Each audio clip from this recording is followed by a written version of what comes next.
और अब बात उस चीन की जो हर रोज एलएसी पर एक नया हथकंडा अपना रहा है। एलएसी पर मौजूद भारतीय जवानों को उकसाने के लिए चीन की सेना हर दिन कोई ना कोई अजीबोगरीब हरकत कर रही है।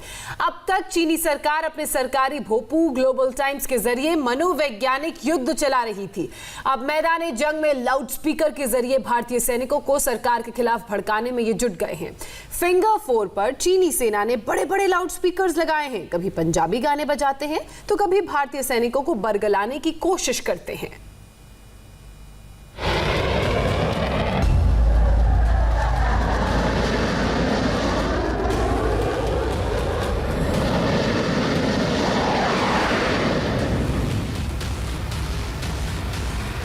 लद्दाख में भारत से मिल रहे एक के बाद एक झटके से चीन सदमे में है।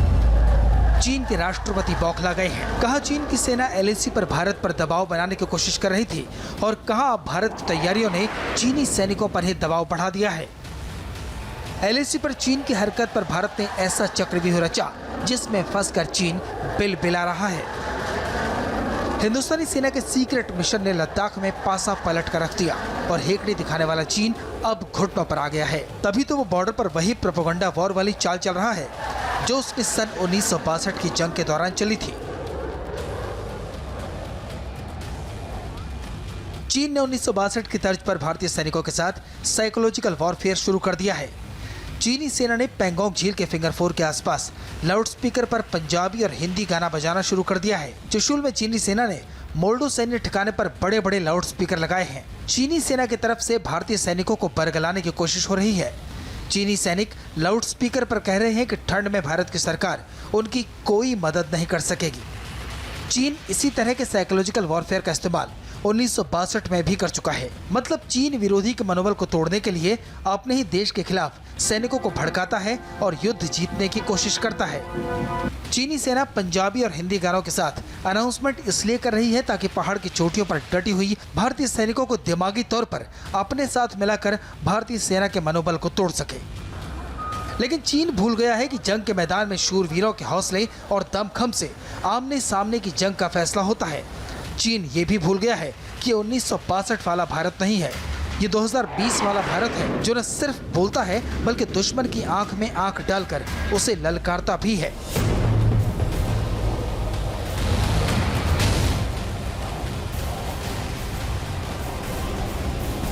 एलएसी के करीब प्रधानमंत्री की दी गई ये चुनौती यूं ही नहीं है।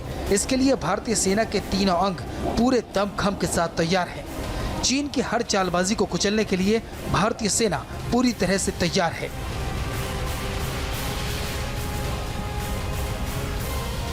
इस समय ठीक सामने आप देखें तो एक एक करके जो सामान है, लॉजिस्टिक है, वो लगातार सप्लाई किया जा रहा है। जो आर्कटिक टेंट्स हैं उनको भेजा जा रहा है। वजह यह है कि दरअसल रणनीतिक तौर पर यह बहुत जरूरी है और इसी को देखते हुए जो इस समय जो सामान है वो आप देखें, जो टायर्स हैं मेंटेनेंस के लिए, उसके अलावा जो इस समय ECC clothing, kero heater, special ration, ये सब इसमें मौजूद है।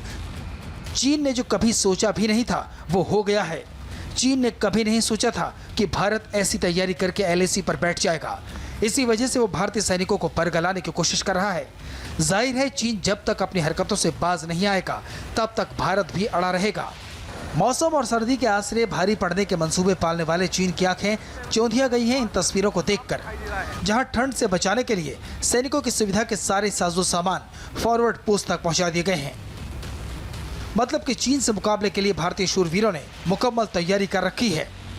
जो इस समय लाइन ऑफ एक्चुअल कंट्रोल के फॉरवर्ड लोकेशंस पर भारतीय सेना और साथ में special forces, special frontier forces, उसके अलावा भारतीय वायुसेना के जो जवान मौजूद हैं उनका पूरी तरह से ख्याल रखा जा रहा है। और यही वजह है कि इंडिया टीवी आपको ग्राउंड एयरबेस से दिखा रहा है वो तस्वीर जिस पर हर किसी को गर्व होगा।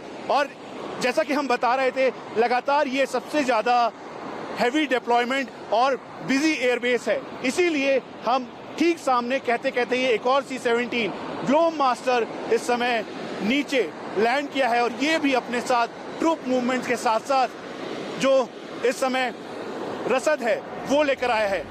चीन ये नापाक मंसूबा पाले बैठा है कि सर्दियों में लद्दाख में मौसम की बाढ़ पड़ेगी और उसका पलड़ा भारी होगा।